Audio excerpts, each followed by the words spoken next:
ชีวิตสิ้นสุดเพียงความตายอย่ามีค่าใดเงินทองหรือคือสิ่งต้องการมีประโยชน์อันใดหากวันนี้ต้องจบชีวิตลงจะมีค่าใดเงินและทองที่มีมากมายจะเอาไปได้หรือหากวันนี้องค์พระเยซูกลับมาจะมีค่าใดคงต้องพบเพื่อด้วยน้ำตา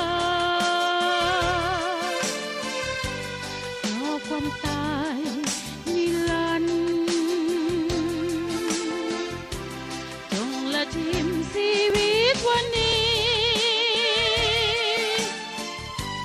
ก้าวเข้ามอบชีวิตใหม่องค์พระเยซูผู้ทรงเมตตา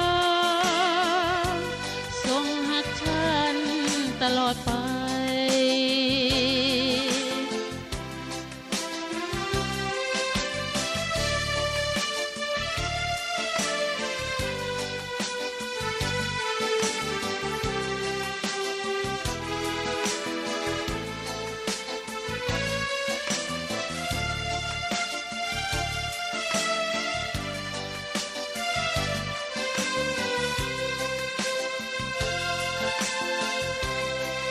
ชีวิต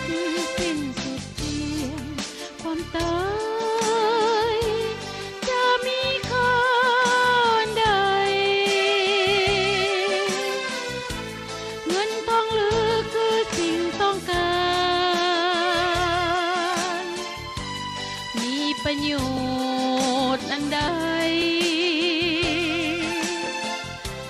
หากวันนี้ต้องจบชีวิตลงจะมีค่าใดเงินและทองที่มีมากมายจะเอาไปได้หรือหากวันนี้องค์พระเยซูกลับมาจะมีค่าใด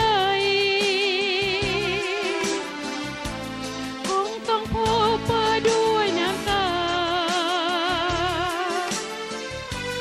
รอความตายนิรันดร์จงละทิ้งชีวิตวันนี้